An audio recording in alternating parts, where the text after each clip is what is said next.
네, 안녕하세요. 2차 전지와 테슬라에 올인하고 있는 일레컨이라고 합니다. 요즘 테슬라의 주가가 완전히 등락을 매일 거듭을 하고 있습니다. 그래서 많이 빠졌다가 또 어저께는 또 잠깐 반등을 해줬었는데 그만큼 이와 관련된 주가에 연동되어 있는 그런 소식들이 굉장히 많았습니다. 좀 짧게 요약해서 좀 정리를 해 보도록 하겠습니다. 그래도 오늘은 조금 더 반등을 하고 있는 이유는 전설적인 투자자 레이 달리오가 테슬라를 매수를 했다는 소식들이 좀 전달되었고 기가 인디아 모디 총리와의 만남을 통해서 기가 인디아 분석 그다음에 머스크가 4개월 뒤 복귀 선언을 했는데 그런 것들에 대해서 말씀을 드려보도록 하겠습니다. 제가 좀 이렇게 대본을 좀 썼고요. 저는 참고로 말씀드리면은 이제 테슬라의 그 오래된 주주이기도 하고 모델 S와 모델 X 테슬라를 실제로 타면서 워낙 그렇게 테슬라를 전문가라고 자칭 타칭 이렇게 해서 운영을 하고 있습니다. 좀 말씀을 드려보면 최근에 유럽에서의 불매운동 이런 거는 다들 아실 거예요. 미국에서도 안티 머스크까지도 이런 민주당에서 그런 움직임까지 나오고 있습니다. 그래서 뭐 실제로 토론토 부시장은 매장을 폐쇄시키기를 원한다. 뭐 이 캐나다 경제를 파괴시키고 있다. 뭐 이런 이야기까지도 하고 있습니다. 여기서도 미국 내에서도 반대 민주당과 이런 공무원에 대한 파격적인 레이오프, 해고 이런 거를 통해서 사실 그걸 당한 사람들은 어쩔 수 없이 관련된 가족들이나 안티 머스크로 좀 돌아서고 있는 상황입니다. 그래서 좀 더 주가들이 영향을 받는다고 볼 수 있고 뭐 여러 조롱짤도 있고 사실 테슬라를 오랫동안 투자해온 사람들은 이런 짤들을 많이 보셨을 거예요. 편두통 고혈압 스트레스는 이런데 두통이 있지만 테슬라는 주주는 고통이 굉장히 심하다. 요런 것들에 대해서 그만큼 테슬라는 주가가 대형주임에도 불구하고 굉장히 큰 등락을 보여줘서 이런 이야기가 나오는 것으로 말씀드릴 수 있을 것 같아요. 좀 전에 나왔던 내용은 전설적인 투자자 레이 달리오. 이게 이 책들은 뭐 많이 굉장히 읽으셨을 거예요. 거의 뭐 버핏처럼 그렇게 살아있는 전설이라고 불리는 레이 달리오가 6,200만 달러의 상당의 테슬라를 매수했다. 여기 보면 비아디, 애플, 아마존, 엔비디아, 마소, 메타, 구글 이런 것들에 대한 비중 변화는 있었고 테슬라를 신규 진입을 했다. 그래서 이런 것들이 최근 조정기에 굉장히 좋은 타이밍에서 매수를 소식을 좀 전달이 돼서 좀 더 시장에서 안정적인 느낌을 찾고 있는 것 같습니다. 버핏은 아직도 테슬라를 매수를 하지 않았죠. 무슨 뭐 보험회사나 이런 것들 전통적인 레거시 기업들 위주나 비아디나 이런 것들을 투자했었었는데 테슬라로 넘어오는 것은 시간 문제라고 생각을 하고 있습니다. 그리고 이것도 제목처럼 기가 인디아가 임박을 했다라고 볼 수가 있는 정황들이 좀 드러나고 있습니다. 지금 트럼프와 이런 인도 모디 총리가 회담을 하고 있는데 여러 가지 트럼프는 사실 이 기업인으로서 완전 이런 딜이라고 해야죠. 거래를 굉장히 많이 하는데 이런 것들이 뭔가 관세를 부과 먼저 하고 뭔가 얻어내는 그런 전략을 갖고 있죠. 사실 뭐 뒤에서 또 말씀드리겠지만 일론이 국내에 미국에서의 판매 같은 것들을 뭔가 인센티브를 주면 분명히 반대파에서 야 정경유착이냐 이런 이야기들이 분명히 나올 겁니다. 그래서 많이 할 수가 없는데 이런 해외적인 그런 딜의 협상이라든가 이런 것들을 잘 성사시키는 거는 너무나 다들 미국인도 좋아하고 좋아할 일이죠. 그래서 분명히 일론 머스크에 대한 사당으로 트럼프가 분명히 힘을 써줄 것이다. 인도 총리와의 도착을 했다.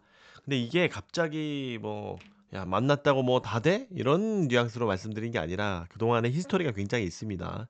원래 이제 인도는 EV 시장이 워낙 이렇게 발전을 해 오고 있는 상황으로서 거의 인구도 중국보다 더 많은 세계 1위의 그 시장으로서 엄청 신장률도 거의 1000%씩 되고 있습니다. 물론 아직도 그런 것들이 뭐 인프라나 이런 것들이 갖춰지고 있진 않고 대수가 적어서 그렇게 높은 신장률을 보여주고 있지만 성장성은 사실 의심할 수가 없습니다. 그래서 모든 자동차 업체들이 관심을 가지고 있는 상황에서 얘네들이 자기네들이 아직 기반이 갖춰져 있지 않기 때문에 많은 관세를 부과를 하고 있었습니다. EV에 대해서. 그런데 만약에 니네들이 공장을 짓기 원하면 내 관세를 좀 낮춰줄게. 다만 3년 내에 이 그런 전기차 공장과 인프라를 다 가지고 들어와야 돼. 이런 것들처럼 인도 모디 총리가 딜을 굉장히 많이 쳐왔었고 사실 임박하게 해왔었습니다. 작년 초에. 근데 이제 모디 총리와의 한창 선거할 때 이렇게 모이기로 약속을 했었는데 실제로 그때 갑자기 중국으로 갔었죠. 그때 그래서 굉장히 인도에서의 정치권에서 이게 무슨 일이냐, 완전히 망신이다, 뭐 이런 것부터 해서 논란이 좀 있었죠. 그 이후의 비하인드 스토리에는 중국은 이제 현재 워낙 큰 시장이기 때문에 중국에서 뭐 FSD 허가 뭐 이런 것들에 대한 관련된 이제 논의를 급진적으로 한다라는 의견들이 지배적이었습니다. 그래서 시간이 흘러서 지금 트럼프 덕분에 좀 더 다시 한번 또 기회가 온 겁니다. 그래서 분명히 지금 또 상황으로서 정치적으로도 이제 조금 더 화해의 상황이 되었고 그리고 또 원래는 작년에 2023년에 다섯 번째 조립공장 기가 멕시코가 공식 발표되고 그 시장과 대통령도 계속 언급을 하면서 이게 차후에 차세대 플랫폼을 기반으로 해서 기가 멕시코를 공식 발표하고 하려고 했습니다. 전기차, 저가 전기차입니다. 이제 미국에서 생산되기에는 너무나 이게 그 인건비가 너무나 세고 중국에서 하기에는 지금 100만 대 이상의 모델 3, Y 뭐 이런 것들을 생산을 해야 되는 상황에서 인건비가 좀 저렴한 멕시코에서 이런 것들을 생산하려고 다 준비를 했었습니다. 근데 이것도 뭐 여러 가지가 있겠지만 첫 번째로는 관세가 확정되지 않았다. 미국과 지금 뭐 보편 관세라고 해서 지금 많은 자동차 기지들이 멕시코에 가 있는데 관세를 부과한다라는 전략을 갖고 있죠. 이런 것들에 대한 불확실성으로 일론 머스크가 당연히 더 들었을 테고 그런 불확실성 때문에 더 거의 사실 연기를 했었죠. 그게 첫 번째 이유였었고 두 번째로는 천만 대 전략을 좀 취소를 했습니다. 연기를 한 거죠. 그 이유는 중국에서 전기차 FSD가 가장 사실 테슬라에게 중요한 건데 이런 차량 생산보다 이런 중국의 전기차 굴기가 가장 빨리 올라오면서 이런 FSD의 전략으로 투자를 선회를 했죠. 그래서 엔비디아 칩을 대량으로 몇십 조씩이나 생산을 하고 그것들에 대해서 퍼붓기 시작을 했죠. 그래서 24년도에 완전히 거의 다 돈을 다 썼죠. 그래서 공장이 지금 4개로 유지가 되고 있는 상태고 그 결실로 FSD가 올해 이제 완성이 됐습니다. 작년에 말에 V14이 나오면서 그래서 6월 달에 출시를 한다라고 했던 거였고 그 전략으로 선회됐고 이제 그것들이 성공을 했고 그 확신 속에 저가 모델도 발표를 한다라고 했죠. 당연히 뭐 FSD 라이센스 다른 기업으로 라이센스도 할 수도 있겠지만 자기네들이 당연히 사면 이런 하나하나에 500만 원도 이 수익을 받을 수 있고 추가적으로 FSD 수익까지도 가져갈 수 있으니까 지금 300만 대 지금 뭐 180만 대죠 사실 그것에 만족시키기에는 너무나 작습니다. 그래서 저가형 전기차를 기반으로 해서 1000만 대 시대를 다시 오려고 할 겁니다. 그래서 이것들이 모든 것이 중심이 FSD가 중심이 되는 시기였는데 이제 이런 것들이 완료됐으니 다시 한번 저가 모델에 대한 생산을 니즈를 강력히 하고 있습니다. 물론 지금 텍사스나 이런 데서 생산을 한다라고 하지만 그런 것은 뭐 이렇게 아직 뭐 대량 생산까지는 아니니까 뭐 초기에 램프업을 해봤자 어느 정도 한계는 있지만 완전히 뭐 몇백만 대 정도, 200만 대 정도의 규모의 생산 공장은 기가 팩토리 멕시코가 관세 문제만 해결된다라고 하면 추진될 확률이 가장 높았었죠.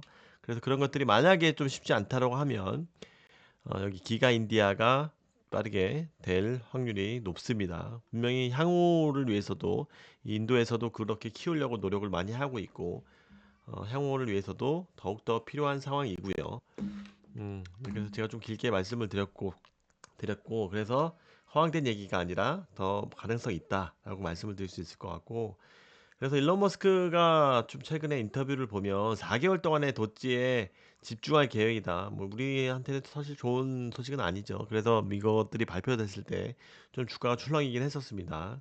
그래서 뭐 일론은 뭐 주가가 떨어지는 거 뭐 신경 안 쓰겠죠. 지금 얘네들은 자기가 더 국가적으로 존재적 위기에 처해 있기 때문에 여러 가지 압박에 처해 있기 때문에 관료적 국가의 위협을 받는 상황이기 때문에 일론은 거기에 더 포커싱을 하고 있는 거고 거기에 근데 왜 또 4개월이냐? 뭐 여러 가지 이유가 있겠지만 좀 더 이거는 테슬라도 자기네들 본업도 해야 되잖아요. 그렇게 따지면 4 월이 뭐냐면 2 월이면 지금 4 월이면은 6 월이란 말입니다. 6 월에는 테슬라의 가장 중요한 모멘텀의 시기입니다. 역사적으로 중요한 시기가 될 것이라고 말을 했는데 그 이유가 로보택시 출시죠. 그래서 그때 6 월에 로보택시와 저가형 모델이 나오는 그때 기업인으로서 본격적인 행보를 다시 한번 또 보여주지 않을까. 물론 당연히 계속하겠죠. 다만 이제 어느 정도 회사가 규모도 있고 안정적인 아식도 있고 FS에 대한 그 큰 것들만 좀 보고받는 그런 형식으로 좀 되고 유지가 될 것 같습니다. 그래서 6월 달에는 완전히 큰 뭐 그 전에 당연히 오를 수도 있겠지만 6월에는 테슬라 역사적으로도 가장 꼭 기억해야 할 월이 2025년 6월이다라는 말을 드릴 수 있을 것 같습니다.